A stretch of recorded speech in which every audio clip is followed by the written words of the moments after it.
वंदा में माता जी मेरा यह प्रश्न है कि ये जो संसारी जीव है किस पाप कर्म के उदय से सदाकाल दुख देने वाले शोक को प्राप्त होता है?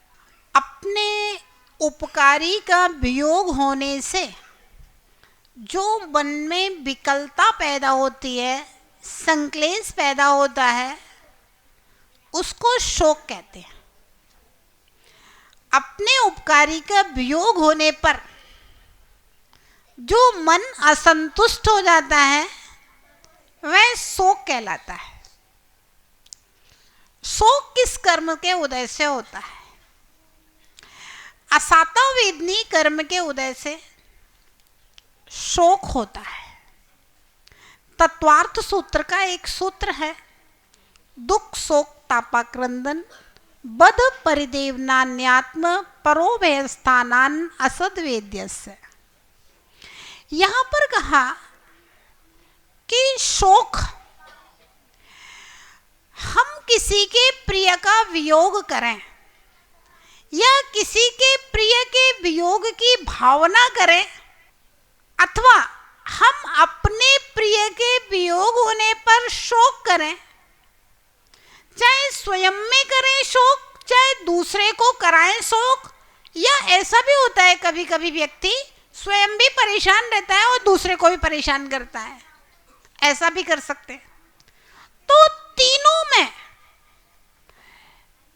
असाता वेदनी कर्म का आश्रय होता है, उसके उदय से इस जीव के लिए शोक की प्राप्ति होती है।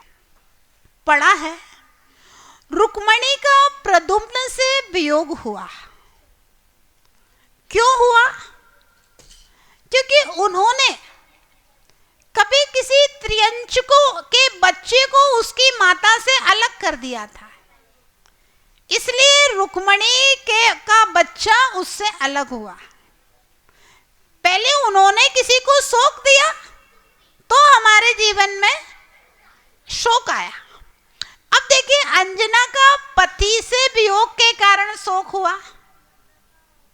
क्यों हुआ? क्योंकि जब वो कनकोदरी की पर्याय में थी तब उसने अपनी सौत को शोक दिया था कि वो, उसकी सौत जो थी वो भगवान की परम भक्त थी और उसकी प्रतिमा को छिपा दिया था, जिसके कारण से उसको बहुत दुख हुआ उसकी सौत को, और वो बहुत दुख के कारण से परेशान रही, रोई, भगवान के सामने प्रतिज्ञा करके बैठ गई, जब तक प्रतिमा नहीं मिलेगी तब तक मैं अन्न जल का त्याग करती हूँ।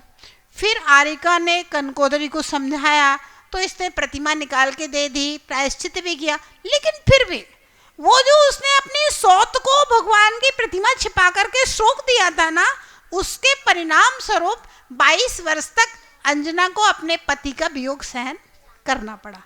तो जब हम किसी दूसरे को शोक में डालते हैं, किसी की प्रिय वस्तु का वियोग करा देते हैं, तो आने वाले समय में वही कर्म हमारे उदय में आता है और हमारे लिए भी शोक करना पड़ता है।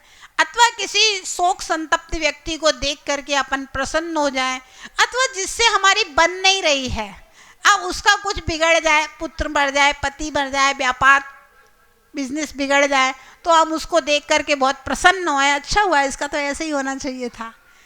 तो ऐसा करने से, किसी दूसरे को शोक देने से, उसकी देख करके अनुमोदना करने से, अथवा अपने आप में शोक करने से, इन सब से असाता वेदनी कर्म का बंध होता है और वह जब उदय में आता है तब यह जीव शोक संतप्त रहता है।